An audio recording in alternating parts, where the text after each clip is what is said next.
you being here. I have started the recording for the session, so it'll be sent out to everyone who can't join live. I'm Amy, I'm from Dyslexia Sparks, and my role in the charity is assistive tech lead, and I'm also a specialist teacher and assessor for the charity. We're very lucky to work with KAZ Typing over the last year, which has enabled all of our students to be part of using the programme, which a lot have taken up and used at home. So I'll pass over to you, Keen, if that's okay for you to share your screen. Sure. And we'll get going. Wonderful. Thank you very much, Amy. Thank you to Dyslexia Sparks for inviting us as well here. I'm Keen, and I'm going to give you a quick overview of why touch typing is so important and how the KAZ course actually works. So what I'm going to do is I'm going to share my screen. So if there are any issues with the screen or sharing, please let me know, Amy. But fingers crossed you should. Fingers crossed you should see my screen already.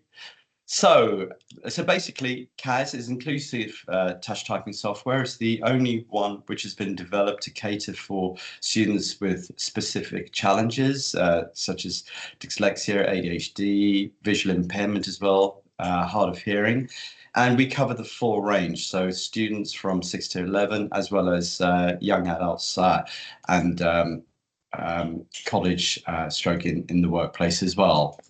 So that's a brief overview, and we only teach keyboarding. So, you know, we don't bring into language learning or anything else. Yes, of course, we teach spellings, but, you know, making sure your child is efficient in the keyboard is our most important goal.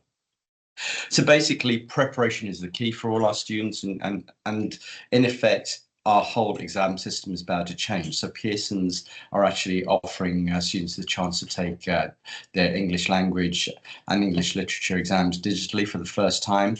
And, you know, it's just a precursor for all the rest. They're all going to be coming online very, very soon. So the importance of touch typing is obviously evident. So what's the importance about touch typing, and, you know, how does it actually work? Well, it's that the science is actually not about how fast your fingers are typing, but actually what's happening in your brain. Now, when your children or learners type with just 2 fingers, or they dictate when using a scribe, they're actually using the conscious part of their mind. So they're actually thinking, and then they work. And what this does is it creates an extra stage, and it prevents obviously working from full potential, being fully productive. But when you actually learn to touch type, the skill is automatized and moves to the subconscious. So think about it like learning to drive a car or swimming. You know, you have to go through your lessons. You have to build into muscle memory, you know, where your hands are moving, you know, that you're looking in the mirrors, etc. But after a very short space of time, it's ingrained, and all of a sudden, your conscious mind is then free to think of other tasks. So in the case of touch typing, you can think of creative writing, planning, composing, editing, or, you know, in effect, answering the question which is in front of you. And what all this does is reduces mental load. So in effect, we're increasing productivity and workflow.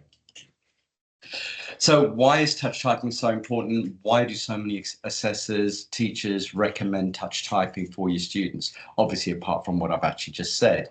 So from a point of view with students with challenges, it actually levels the playing field. So it puts all students on a level playing field, so they're at the same level as all their neurotypical peers. Because obviously they're learning a skill, we're instilling confidence. Naturally, a byproduct is we're increasing productivity and efficiency. One of the most important aspects, which is very rarely mentioned, is how it reduces anxiety.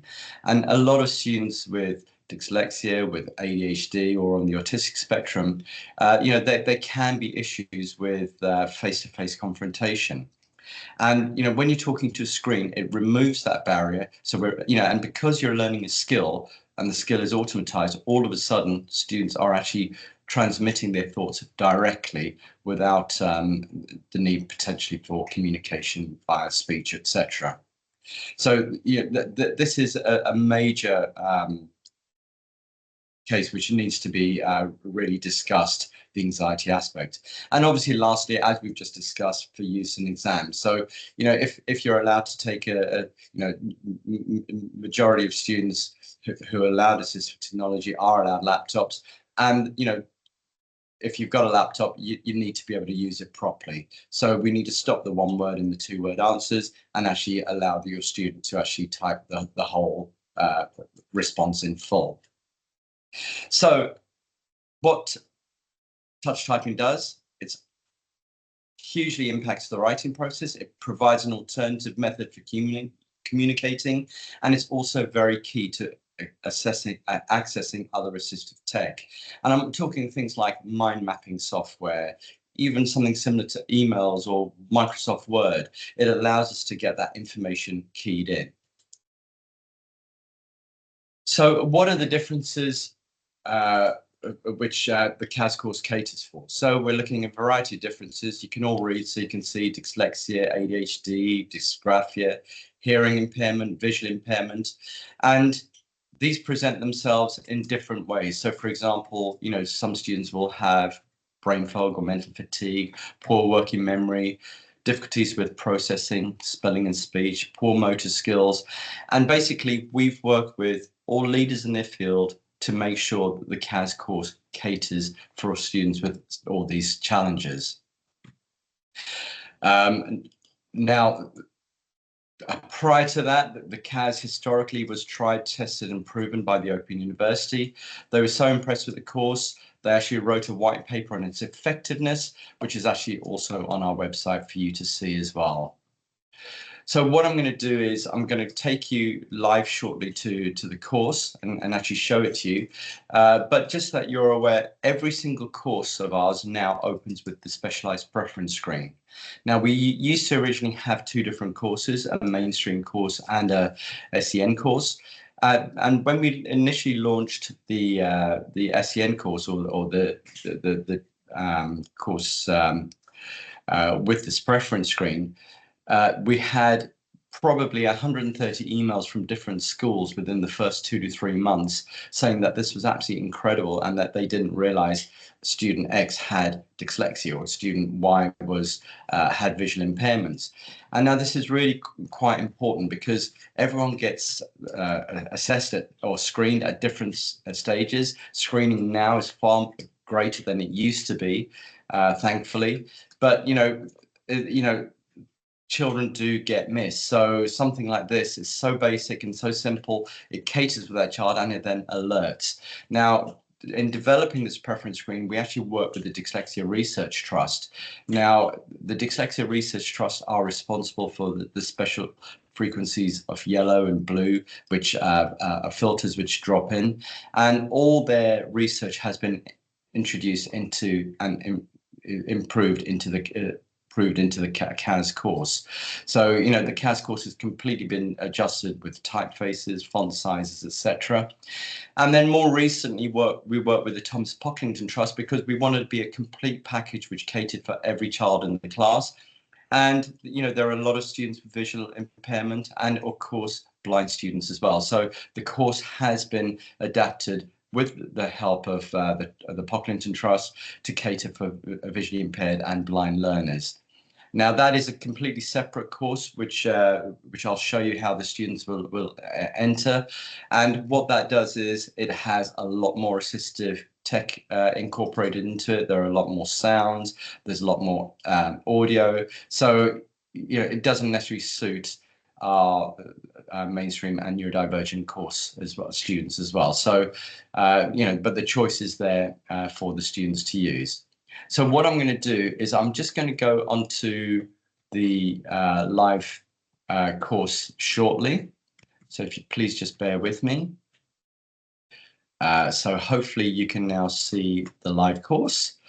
And as I said, this is the screen which all courses will open to. So I'm just demonstrating for you as a parent or a student what your child will see. Obviously, from a perspective of the administrator, they will see obviously how your child is doing and progressing through their admin panel, and they'll also get a full guide to all their results and how they're actually progressing within the course. But in effect, the course opens with this screen. So all your child needs to do, or your learner needs to do, is to see if they can read this information on the screen properly. As I said, it's set to 85% of users to the Dyslexia Research Trust findings. So the majority of people who log on will be able to read that, and simply they will click begin course. For those that can't, all they need to do is to select through the different filter colors. So we've got blue, which stabilizes letter movement. We've got a specific frequency of yellow, which minimizes blurring. And then we've got a number of other different screens, which simply minimize white screen glare. And if your child has been lucky enough to be diagnosed and they have their own RGB reference number, they've been diagnosed, for example, with Meares-Irlen, simply all they would need to do is to log in here, enter their RGB number, and that the whole screen will then cater to that particular font color, or to that particular filter color, rather. We can change font colors as well. So excuse these colors which I'm choosing if it doesn't give the contrast. We've also got a variety of different typefaces which we've incorporated into the course as well, because obviously students with dyslexia will have certain typefaces which they're used to. And we've also licensed 3 for the course. We've got Lexia Readable, Open Dyslexic, and a new face called Aravis, which we were so impressed with ourselves, we actually dropped it in. It's a very new face, but it's making a huge difference in the schools out there. We've got only a choice of 2 font sizes, so minimum 18, A+ is 24, but the type font size doesn't actually matter, because the way the whole course is designed, if you're working on a 30-inch monitor, you can blow the screen up and it'll blow up to 30, the full screen size, without any loss of quality. You can also click and drag on the side. I don't know if you can see me doing this, but you can drag it to whatever size you want. So font size obviously isn't so much of a factor anymore. The course does have an online keyboard, so usually tend to find users with dyslexia will choose white out of a dark background. And if you have a filter color, whatever the filter color chosen will appear with black letters on there as well. So that is how the preference screen works for our neurodivergent course. We do have a VI course as well, which is for the VI and blind learners. And simply all your learner would do would be to click on that VI mode. They'll immediately put it into dark mode, but they can then obviously change the typefaces, etc., for the visually impaired. But obviously for blind learners, that doesn't necessarily matter, because when they actually click and begin and enter the course, they will get audio prompts which will direct them. Now, just so you know, that the course has been structured to work with JAWS, screen readers,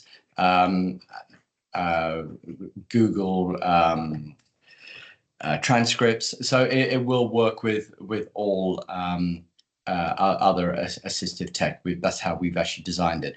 But importantly, it's actually been designed to work as a standalone product. So you can turn the sound off, you can use your own sound on your computer, etc. So it's very foolproof in its design, in what it's intended to do. And just so you're aware, that this course has won a number of awards. More recently, we won Best Software for 2023 with incorporating our VI and blind edition as well. So that's the preference screen, and once your learner has clicked on that, then all they do is click begin course, and then all that data will be saved into their course, and literally every time they then log on, they won't need to do that. It'll be saved. There is one more thing which they will need to do, and that's select the keyboard. Obviously, we just have one version which goes out to everyone. We've got a UK and a North American version. They would simply click on the UK keyboard and start the course. So the way the course has been designed, it's designed very simply. It's completely narrated throughout. I've actually got the sound off so that it doesn't interfere with my audio with you. And literally, you need to just start at the top and work through each module in order. Now, just that you're aware, we were requested by Open Awards and Ofqual to produce the only Ofqual touch typing qualification available in the UK in levels 1 and 2. And what they wanted us to do was to not only teach about keyboarding, but also about the importance of posture at the keyboard and RSI. So this module, Flying Start, basically explains how KAZ works. So each of these modules takes, the top 2 take 30 or 40 seconds. And the bottom one, Bare Essential, with Teacher's Posture Keyboard, takes literally just 2 to 3 minutes. But it's really, really important. Explains to your learner how to sit correctly at the keyboard, how to avoid RSI, what is RSI. And, once your learner has grasp this information, they'll never need to come here again. But it's quite important. And, if you do go through for an Ofqual qualification, all the information is here in the Bare Essentials module. So literally that takes just a second. As you can see, everything is bookmarked. So when your student comes back in, they'll know exactly where they were and they can go back to that position again. Now, the KAZ is very, very different to other courses out there. We teach with phrases, and because we teach it in a completely different way, that's one of the reasons why it is so beneficial to students with challenges. So if I just quickly go into the basics, as you can see, we teach with 5 different phrases. Now, the way the phrases work is, if Mike jived, uses just the first 2 fingers and the thumbs of both hands, and they're taught symmetrically and simultaneously. So it's very, very particular. It's all patented in the UK and the US. So it's something which is very, very unique to KAZ. So each of these modules takes 15 to 20 minutes. That's all it takes. Rudunk, Pals now, Baggy Hat. And all we're doing is we're introducing an extra digit as we progress through these phrases. And as mentioned, 15 to 20 minutes, and literally the finger movement is starting to get there, and the student will know amazingly which finger should press which respective key. Now, if I quickly just go into the first phrase, if Mike jived, there's a very little brief rundown. I've actually logged into the adult edition, this is the navigational tool. But for children, if they do go into the junior course, they'll be presented with a KAZ bird, which they can interact with as well. So basically, this is all explained in the Flying Start: forward, backwards, repeat, or exit. So if I just forward into, let me just hide that, sorry, because obviously I'm in text mode here. So this is the standard user interface. This is the phrase which we're building. And we have 2 windows at the top, a typing area, a demo area. And if I just replay that, hopefully you will see that you will be demonstrated, and the audio, the narrative will kick in as to what you should be doing. The reason the screens are at the top is natural eye movement, so the eyes move from the left to the right. We have an online keyboard here at all times, which also serves as a key guide. So if you click on it, if you're unsure at any stage which finger presses which key, simply click on your keyboard and it'll demonstrate it to you. And simply clicking on that key guide again will return you back to the screen. And as you can see, it's interactive, so the course will naturally progress on to the next screen. We have a variety. This is the navigational tool area down here. So if we click on the question mark, it's a little help guide which shows everything on the screen. We can switch between sound on and sound off. And we've got a little progress bar which tells you where you are within the course. And bear in mind that takes roughly 15 minutes. We do have a slow mode feature. A slow mode feature stops the typing area from opening immediately. It's used by some of our very, very specialist schools, whereby they need the child to listen to the audio or the narrator before this typing window will open. We found that 99% of our learners don't use that anymore, because obviously kids these days are born with laptops, phones, etc. in their hands, and they're very anxious to just get in there. So we say let them get going, because obviously the narrator's still speaking in the background, and obviously they can hear everything. Now, please bear in mind also that when the learner is typing, the keyboard does actually light up. And what this does is it stops the need for covering the keyboard. So in effect, the child or the learner starts to look at the screen for the light to come on. So it tends to really work in an effective way. To move on, simply click on through the screen here, and as you can see, we're building up. We're using only real words throughout the whole course. So that's in effect how the KAZ course works. And as you can see, we go through each of the different phrases to build up the hand pattern movement, to build up learning the whole keyboard. Now, the difference with KAZ to other courses is, in addition to what I've just said to you, is that you can learn through making mistakes. So if we go back into here, the whole idea is you don't get penalized for making mistakes. So if I just hide the, so if you do make a mistake, it doesn't matter. The system does allow you to actually continue. Now, that's really important from the learning perspective. However, in all the testing modules, you need to actually, I'll put the sound on. Your ability to touch type the A to Z keys. You can. So as you can see, if you make a mistake, the system does tell you and notify you that. Remember. And then once you've done your test, it actually really does prove, one, to the learner that they do know where their fingers are going. Obviously, they're not going to be typing fast. You know, at this stage, we're only concerned with accuracy, and we're concerned with finger movement, making sure that the finger moves to the right position. You get a little rundown of the error keys. The narrator will tell you this, and then you can just carry on.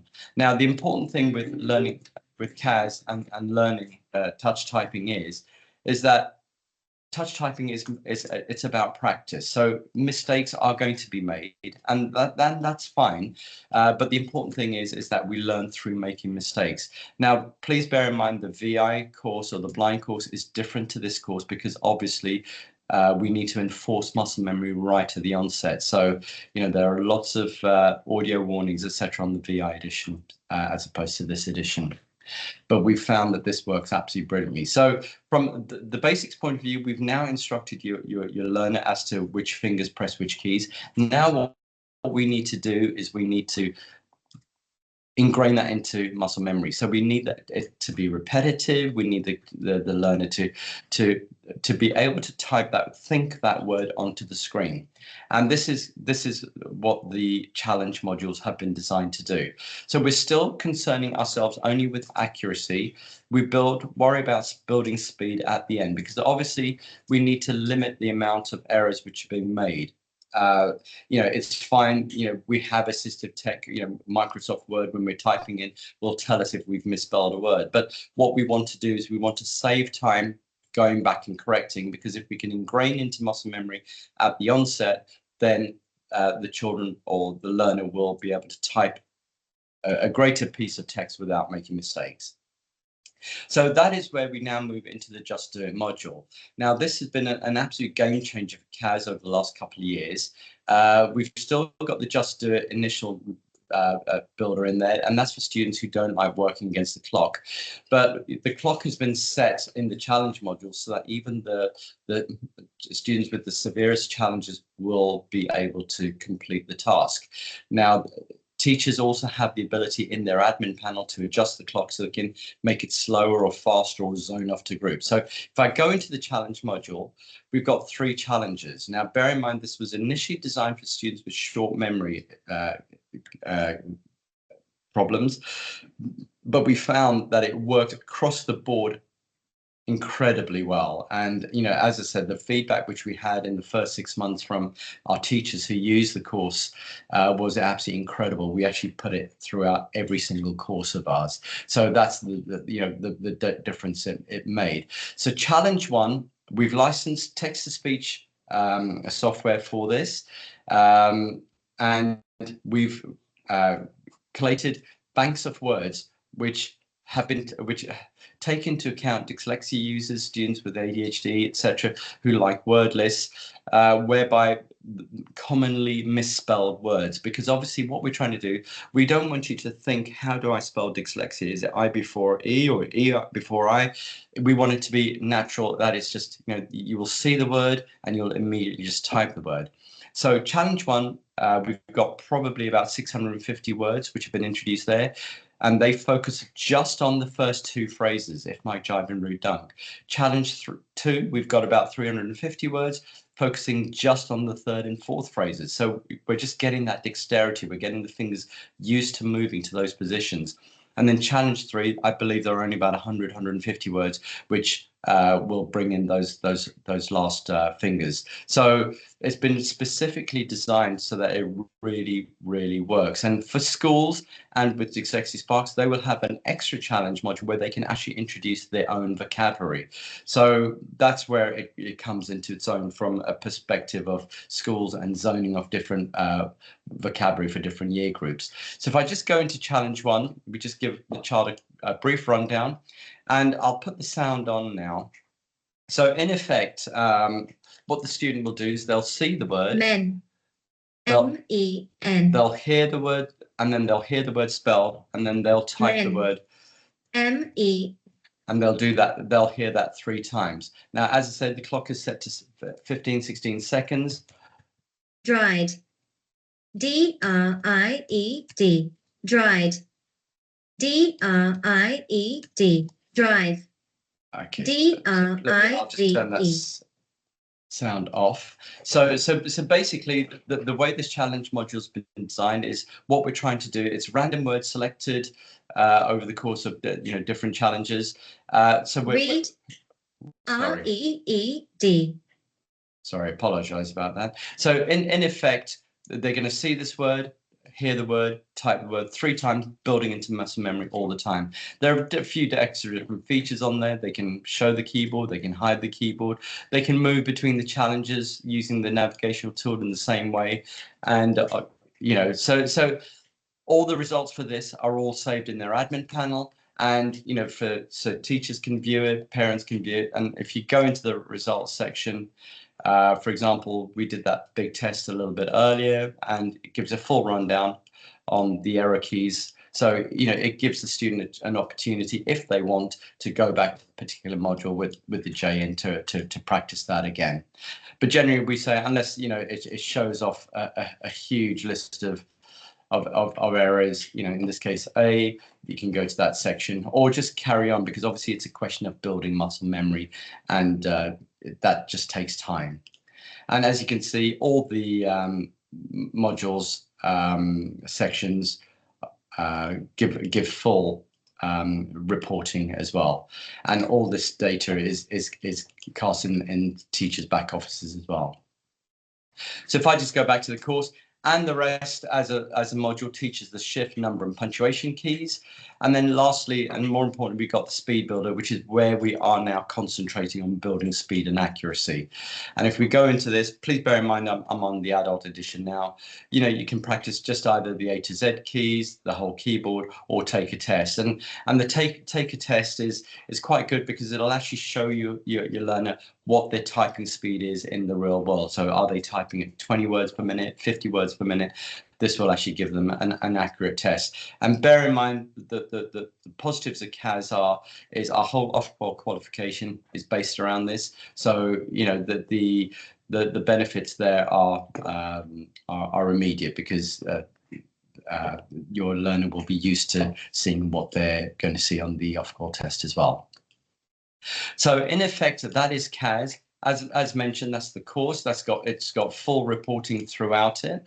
I'm going to stop sharing that, and I'm now going to I'll just quickly come back to our presentation guide one last time. And just Rachel, the last few points before then I wind off and return back to Amy. But security is obviously very important. We're completely covered with ico.org.uk. So, we abide strictly. We have to. We deal with schools literally around the world, and we have to take their data and their learner security seriously. None of our courses contain any distractions, pop-ups. We never contact your learner. They'll never get any emails from us, unless, of course, they're on the DOV course or on the off-call course, where they might be notified of various issues. But, all data or all communication comes via the educator. And that's, in effect, KAZ. It really is a skill which can transform. No, that's wonderful. Thank you. And a really great overview of everything on there. I just wondered, we've had a few people join us. If anybody had any questions for you. Anybody? Or whether you could talk just a little bit more about the skills for the DOV and the extra qualifications. I think that'd be quite a benefit to a lot of our students. Yeah, sure. Well, we work with obviously, let me start first with the off-qual. We were actually contacted by them about 3 years ago with regards to developing a touch typing qualification, because there actually aren't any out there, or aren't any officially recognised. Yes, Pitmans, etc., but it's not actually officially recognised by a governing body.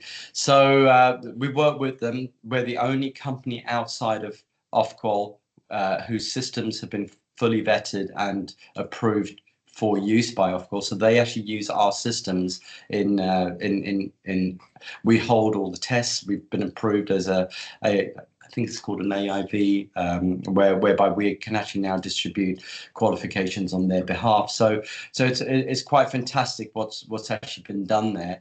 And we have 2 levels available, a level 1 and a level 2. It can all be and all this goes onto the child's education record, so directly on their education record. So it's a huge game changer in that respect. We've got schools using it in SEN departments. We've got it's not only in SEN, it's across the board. We also work with the DOV for their skills section, and it's important because obviously a lot of children will miss learning to touch type. It's sometimes these skills bypass us, and all of a sudden, before you know it, you're in the workplace, etc., and you're potentially embarrassed about how you type or work speed. It's all about production at the end of the day. So what the qualification does is, one, it ensures to businesses and employers that you're theoretically keyboard and work ready, so you can type. With the DOV, we've got 2 options in there. We've got an option whereby literally you can learn the skill. We assess you, we monitor you, or that a member of the team does, you're assigned to, and then they will upload your assessor's report. With the DOV, we do also offer a qualification aspect as well, so that obviously the student will also get the qualification going onto their record. And to be honest with you, it's been absolutely fantastic from a point of view. I think last month we had 41 students go through their DOV successfully, which is great. From the qualification point of view, DOV, they go through all through the year. Schools tend to put their students through qualifications from March onwards. It tends to be quite seasonal, although Moon Hall are potentially a bit of an exception. They put their students through all different times. But yeah, no. So please do look at the other products we offer. The DOV or the off-qual, they're sure ways of your child or student learning the skill. It's a skill which undoubtedly is going to help them in the future. You speak to many assessors, teachers, and a lot of them will say it's one of the best skills they learn. You don't even realize how important this skill is until you actually come to needing it, And with students at university, just so that you're aware, we also supply the DSA. So the DSA are for university or college students needing assistive technology, and where the premium software sold for touch typing into the DSA. So it makes a huge difference from a time point of view, and even from the point of view of the students writing their text. They don't need to copy other text anymore because they don't need to. They can actually type it quite quickly. No, that's wonderful. And I think it's really great what you mentioned at the beginning about the science behind it. And understanding how it can take away that mental load, I think is really, really important for our learners. Sure. So I haven't got any more questions. I don't think we've had anything in the chat. So just a really big thank you again, Keen, for all your support to our charity and for this morning. No problem at all. But if anyone has any questions, please just reach out to us. You know, we're really quite nice people. Don't be scared about us or anything. You know, no question's a silly question. And you know, please, if we can help, that's what we're here for. Thank you so much. Thank you. Thanks for No everyone problem to at join. all. Thank you, Amy. Thank Take you care. to Dyslexia Thanks. Sparks. Bye. Bye-bye. Bye. Bye. Thank you. Bye.